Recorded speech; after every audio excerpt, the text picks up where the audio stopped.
মৌলি আর প্রকাশের মুখের উপর ঝামা ঘষে বাণী সাথে সবাইকে নিয়ে বাড়ি থেকে চলে গেল অনিরুদ্ধ। হ্যাঁ বন্ধুরা, এমনটাই দেখা যাবে। তাই সম্পূর্ণ জানতে ভিডিওটিতে লাইক দিয়ে চ্যানেলটি সাবস্ক্রাইব করে দেখতে থাকুন। গল্পের শুরুতে দেখা যাবে দাদু সাথীকে বলে, তাই বলে তুমি কাউকে কিছু না বলে এইভাবে বাড়ি বন্ধক দিতে পারো না। ওইদিকে মৌলি বলে, আচ্ছা বাণী, তোমার কত টাকা লাগবে বলো তো, আর কত টাকা হলে তুমি এদের সংসার থেকে চলে যাবে বলো তো। তখনই অনিরুদ্ধ কিছু বলতে চাইলেই সেখানে প্রকাশ চলে আসে আর এসেই বলে, না, এই মেয়ে কিছুতেই ক্ষান্ত হবে না, কিছুতেই শান্তি পাবে না। ও বাড়ি ব্যবসা সবকিছু শেষ করে দেবে, আমাদের আমার ছেলের জীবনটাকেও শেষ করে দেবে। তখন তো অনিরুদ্ধ এই কথা শুনে অবাক হয় আর প্রকাশকে দেখেও অবাক হয়। তখন প্রকাশ বলে, এই মেয়ে আসার পর থেকেই সবকিছু নষ্ট হয়ে গেল। তখন অনিরুদ্ধ বলে, বাহ, আপনি আমাকে নিয়ে ভাবছেন, এটা দেখে খুব ভালো লাগছে। কিন্তু আপনি হঠাৎ করে এখানে কেন? নিজের বাড়ি বাঁচানোর জন্য, ব্যবসা বাঁচানোর জন্য? আমি তো বুঝতে পারছি না। আপনার তো এখানে আসার কথা নয়, আপনি হঠাৎ করে এখানে আসলেন। এসেছেন ভালো কথা, কিন্তু আমার আমার বউয়ের নামে একদম বাজে কথা বলবেন না। কোনো রকম কোনো কথা বলার অধিকার আমি দেইনি। আর তাছাড়া এই বাড়ি বন্ধক রাখার সম্পূর্ণ সিদ্ধান্ত ছিল মায়ের। এখানে বাণী কোনো রকম কোনো সিদ্ধান্ত নেয়নি। আর আপনি এসেছেন বাণীকে দোষারোপ করতে। তখন প্রকাশ বলে, শোনো, সোনার চামচ মুখে নিয়ে জন্ম নিয়েছো তো, তাই কষ্ট কি জিনিস জানো না, তাই এরকম ভাবে আমার সঙ্গে কথা বলছো। তখন বাণী বলে, বিশ্বাস করুন, আমি আমি কোনোভাবে মাসিমাকে বাড়ি বন্ধক দিতে বলিনি, আমি আরো বরঞ্চ বারণ করেছিলাম। আমি আপনার কাছে হাত জোড় করে বলছি, আপনি আমাকে ভুল বুঝবেন না দাদু, আপনি প্লিজ সবকিছু মিটিয়ে নিন, আমি আপনার কাছে ক্ষমা চাইছি। তখন অনিরুদ্ধ বলে, কি করছো বলো তো বাণী, কেন করছো এরকম? তখন দাদু বলে, এই সব কিছু হয়েছে তোমার জন্য, তোমার জন্য হয়েছে এই সব কিছু, বুঝতে পেরেছো? আর তুমি তুমি এখানে দাঁড়িয়ে দাঁড়িয়ে আবার নাটক করছো। কেন নাটক করছো? তোমার জন্য রেস্টুরেন্ট খোলার জন্যই তো এই সব কিছু হয়েছে। তখনই নয়নতারা বলে, হ্যাঁ দেখো না, এই মেয়েটার অবস্থা হয়েছে এরকম, এত ভালো অভিনয় করে না, নিজেই সব জায়গায় আগুন লাগিয়ে দিয়ে আবার নিজে মিষ্টি মিষ্টি করে কি সুন্দর করে বলে, আমি কিছু করিনি, বিশ্বাস করুন। শোনো, তুমি না রান্নার কাজটা ছেড়ে দিয়ে রং সেজে তারপর অভিনয় করো। তখনই অনিরুদ্ধ বলে, ঠাম্মি, তোমাকে আমি বারবার বারণ করেছি, আমার বউয়ের সঙ্গে এরকম ভাবে একদম কথা বলবে না। তোমাকে এত বড় সাহস কে দিয়েছে, তুমি আমার আমার বউয়ের নামে এসব কথা বলো? তখন প্রকাশ বলে, বা অনিরুদ্ধ, এখন তো দেখছি বাণীর বাণীর জন্য তুই সবার সঙ্গে লড়াই করছিস। কার জন্য? কার জন্য লড়াই করছিস? ওই মেয়েটার না আছে কোনো শিক্ষা দীক্ষা, না আছে কিছু। মানুষের তো ঘরে বউ আসলে আরো উন্নতি হয়, আর তোর কি হয়েছে? তোর চাকরি, তোর ব্যবসা তো সবকিছু চলে গেছে, তারপরেও তুই এই মেয়েটার পক্ষ নিচ্ছিস। এই মেয়েটা হলো একটা অপয়া, ও সবকিছু শেষ করে দেবে, তুই বুঝতে পারছিস না? সবকিছু শেষ করে দেবে। তখন অনিরুদ্ধ বলে, শুনুন, আপনার কাছ থেকে আমি কোনো রকম কোনো ইনফরমেশন নিতে চাই না। তখন প্রকাশ বলে, তুই তো এখন বুঝতে পারছিস না, আস্তে আস্তে সবটা বুঝতে পারবি। তোর মাও যেমন বুঝতে পারেনি, তেমন তুইও বুঝতে পারবি না।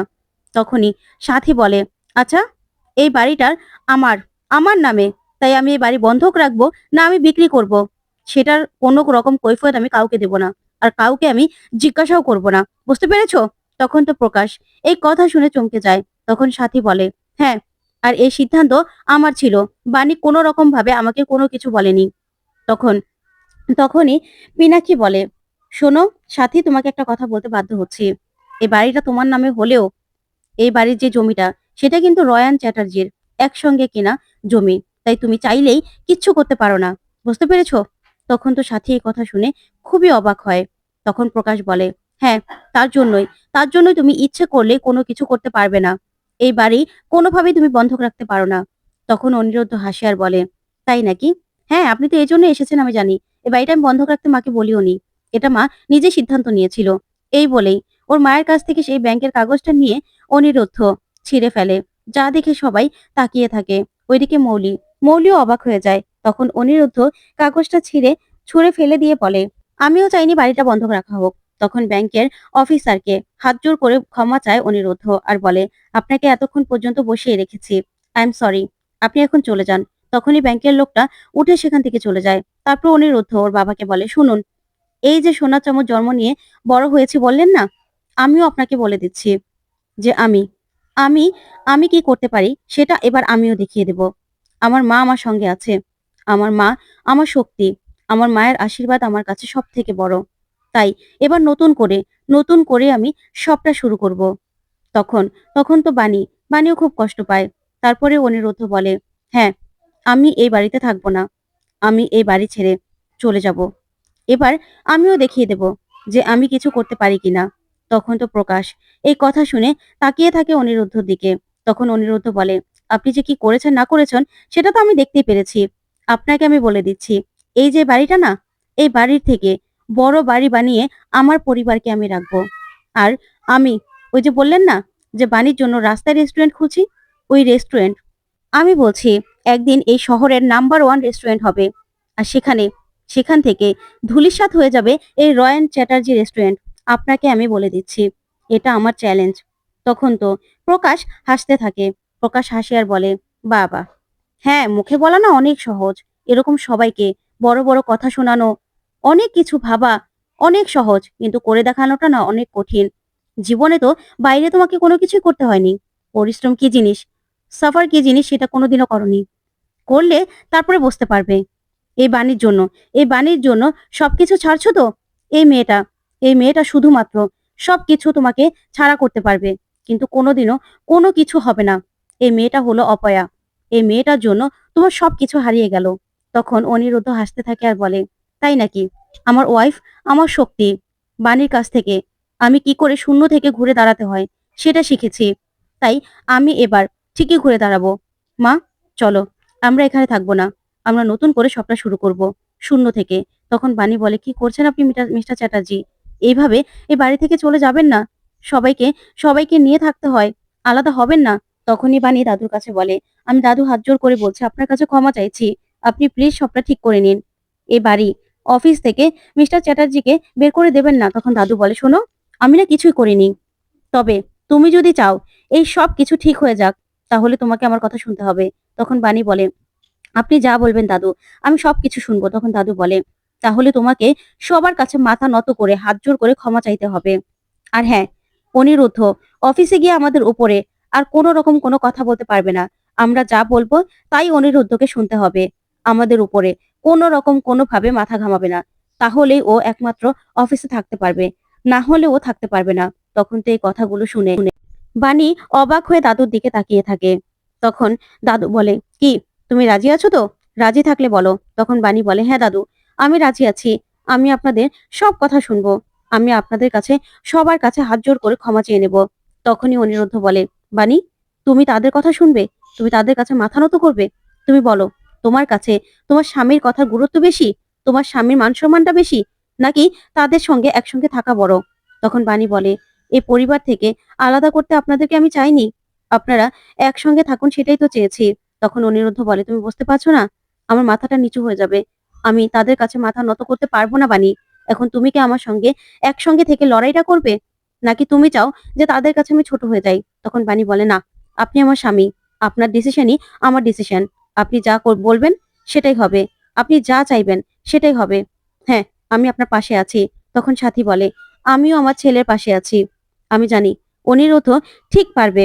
এই বাড়িতে যেদিন আমি বউ হয়ে এসেছিলাম না, সেদিন অনেক কিছু পেয়েছিলাম, গয়না, সম্মান, সবকিছু পেয়েছিলাম। কিন্তু আমার ছেলে আমার কাছে সব থেকে বড়। তাই আমি জানি আমার ছেলে ঠিক ঠিক পারবে। আর আমি আমার ছেলের পাশে আছি। তখনই মৌলি বলে, অনিরুদ্ধ, প্লিজ এরকমটা করো না। ড্যাড, তুমি অনিরুদ্ধকে বুঝাও। তখনই পিনাকি অনিরুদ্ধের কাছে যায় আর গিয়ে বলে, অনিরুদ্ধ, এই বাড়িটাকে আলাদা করে দিও না। সে ছোট থেকে আমরা একসঙ্গে আছি। এই সব কিছু আমাদের। প্লিজ এরকম ভুল করো না রাগের বশে। তারপরে পিনাকি প্রকাশের কাছে যায়, গিয়ে বলে, প্রকাশ, গিয়ে বৌদির কাছে, সাথীর কাছে, সাথীর কাছে ক্ষমা চা, ক্ষমা চা। কিন্তু প্রকাশ কিছুতেই সাথীর কাছে ক্ষমা চায় না। সাথীর দিকে তাকিয়ে আবার মুখ ফিরিয়ে নেয়। তখন সাথী এই কাণ্ড দেখে তাকিয়ে থাকে। তখন পিনাকি বলে, তুই কিন্তু ভুল করছিস, ভুল করছিস প্রকাশ। তারপর অনিরুদ্ধকে অনেক বোঝানোর চেষ্টা করে পিনাকি আর বলে, অনিরুদ্ধ, ভুল করে এইভাবে এইভাবে সামান্য একটা কারণে দুই বাড়ির সম্পর্কটাকে নষ্ট করে দিও না। আমি তোমাকে বলছি। তখন সাথী বলে, না, আমার ছেলের সম্মান আমার কাছে সব থেকে বড়। তাই আমার ছেলের সঙ্গে এক কাপড়ে আমি এই বাড়ি থেকে বেরিয়ে যেতে চাই। এই বাড়ি থেকে যে গয়না, যে সবকিছু আমি পেয়েছিলাম, সেই সবকিছু আমি এখন খুলে রেখে দেব। এখান থেকে আমি কিচ্ছু নেব না। তখন এই কথা বলে নিজের গায়ের গয়নাগুলো সব এক এক করে খুলতে থাকে সাথী আর বলে, আজকে আমার ছেলে যেখানে আমাকে রাখবে আমি সেখানেই গিয়ে থাকবো। আমার ছেলের সঙ্গে আমি থাকতে চাই। যেই অসম্মানটা এই বাড়িতে আমাকে পোহাতে হয়েছে, সেই অসম্মান আমি আমি অসম্মানের মধ্যে থাকতে চাই না, কিছুতেই থাকতে চাই না। তখন তো প্রকাশ কি বলবে কিছুই বুঝতে পারে না। তখন পিনাকিও কিছু বলে না। ওইদিকে নয়নতারা মনে মনে খুব খুশি হয়। তারপরে সাথী নিজের নিজের হাতে চুড়ি গয়না সবকিছু খুলে টেবিলে রাখে। আর বাণীকেও বলে, বাণী, তোমার নোয়া ছাড়া যা যা আছে সবকিছু গয়না খুলে দাও। তখন বাণীও গয়নাগুলো খুলে ফেলে। তখন অনিরুদ্ধ বলে, সোনার চামচ মুখে নিয়ে জন্মিয়েছিলাম তো, তার জন্যই সোনার চামচের সঙ্গে যা ছিল সবকিছু রেখে দিচ্ছি আমি। তারপরে নিজের ঘড়ি, নিজের ওয়ালেট, নিজের ডেবিট কার্ড, ক্রেডিট কার্ড সবকিছু টেবিলে রেখে দেয় অনিরুদ্ধ। আর বলে, এবার এবার দেখি আমার ভাগ্যে কি আছে, আমি কিছু করতে পারি কিনা। বাণী, যাও, যাও তোমার মামুনিকে বলো সবকিছু গুছিয়ে নিতে। তখন সাথী বলে, হ্যাঁ বাণী, বলো, বেয়ানকে বলো সবকিছু গুছিয়ে নিতে, আমরা বেরিয়ে যাব। তখন বাণী বলে, ঠিক আছে, ঠিক আছে মাসিমা। তখনই সাথী সাথী কাঁদতে থাকে আর বলে, এই বাড়িতে কোনোদিনও আমি আর আসতে চাই না। এতটা অসম্মানিত হতে হয়েছে না, কোনোদিনও আসবো না। ওইদিকে ওইদিকে বিদ্যুৎ আর বিদ্যুতের বউ পুলিশের কাছে যায় আর গিয়ে তানিয়াকে নিজেদের কাছে নেওয়ার জন্যই অনেক মিথ্যে কথা বাণী আর অনিরুদ্ধর নামে বানিয়ে বানিয়ে বলতে থাকে। আর বলে, আমার ওইটুকু মেয়ে, আমার মেয়েটাকে কোনো যত্ন করছে না। স্যার বিশ্বাস করুন, আমার মেয়ের জন্য তো আমার কষ্ট হয়, তার জন্যই তো আপনার কাছে এসেছি। ঠিক তখনই লয়েস আবারও পুলিশের হাতে ধরা পড়ে। আর লয়েস সেখানে আসলেই বিদ্যুৎ আর কুয়াশা ভয় পেয়ে যায়। সেখান থেকে পালিয়ে যেতে লাগলে লয়েসের লোক বিদ্যুৎকে দেখেই চিনে ফেলে আর বলে, ওনার সঙ্গে তো আমার জেলে দেখা হয়েছিল। তখন লয়েস বলে, এই তুই কি বললি, কার কথা বললি? তখনই ভয় পেয়ে বিদ্যুৎ বলে, মৌলি, মৌলি ম্যাডাম। তখনই লয়েসের লোক বিদ্যুৎকে আর কুয়াশাকে নিয়ে যায়। ওইদিকে দেখা যাবে তানিয়া ড্রয়িং করছিল। তখন অনিরুদ্ধ বলে, মামুনি, আর ড্রয়িং করতে হবে না, চলো তাড়াতাড়ি করে সব গুছিয়ে নাও তো। তখন তানিয়া বলে, কেন বাবা, আমরা কি কোনো ঘুরতে যাচ্ছি কোথাও? তখন অনিরুদ্ধ বলে, না, তোমাকে আমি অ্যাডভেঞ্চারের গল্প শুনিয়েছিলাম না, সেই অ্যাডভেঞ্চারে যাচ্ছি আমরা, সবকিছু গুছিয়ে নাও। তখনই বাণী বলে, আচ্ছা, আমি জামা কাপড়গুলো গুছিয়ে নিচ্ছি। তারপরে বাণী সব জামা কাপড়গুলো গুছিয়ে নেয়। তারপরে আলমারিতে কিছু জরুরি কাগজপত্র দেখিও বাণী সেগুলো নিয়ে নেয়। আর মনে মনে বলে, মিস্টার চ্যাটার্জি যখন এগুলো রেখেছে আলমারিতে, নিশ্চয়ই দরকারি হবে। সেগুলো নিয়ে নেয়। ওইদিকে তানিয়া বলে, আচ্ছা বাবা, আমরা কোথায় যাব? আমরা কি তাহলে গ্রামে ফিরে যাব?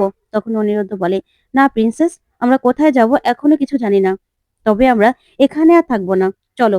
তারপরে এই বলে বেরিয়ে যেতে লাগলেই অনিরুদ্ধর হঠাৎ করেই ছোটবেলার সেই বাণীর লকেটের কথা মনে পড়ে। তারপরে অনিরুদ্ধ ভিতরে গিয়ে সেই লকেটটা নিজের সঙ্গে করে নিয়ে নেয় আর লকেটটার দিকে তাকিয়ে থাকে। অন্যদিকে বাণী যখন বেরিয়ে আসে তখন মৌলি বলে, কি খুশি হয়েছো তো? তুমি তো এটাই চেয়েছিলে, তাই না? তুমি তো এটাই চেয়েছিলে যে সবকিছু সবকিছু শেষ হয়ে যাক। এবার এবার সবকিছু তোমার জন্য হয়েছে। সত্যি তুমি একটা অপয়া, অপয়া তুমি। তোমার না কোনো কিছু ভালো হতে পারে না। তখন বাণীর শাশুড়ি মা সেও না অবাক হয়ে যায়। তখন মৌলি বলে, এই বাড়িটা বন্ধক রাখতে চেয়েছিলে, তাই তো? তখন সাথী বলে, আচ্ছা মৌলি, কতবার বলবো, বাড়িটা বন্ধক রাখার সিদ্ধান্ত আমার ছিল, বাণীর নয়। কি বললে আর বিশ্বাস করবে বলো তো? কেন এরকম করছো? বাণীর কোনো রকম কোনো দোষ নেই। তো বন্ধুরা, কেমন লাগলো আজকের আপডেট, কমেন্ট করে জানাতে ভুলবে না। ধন্যবাদ।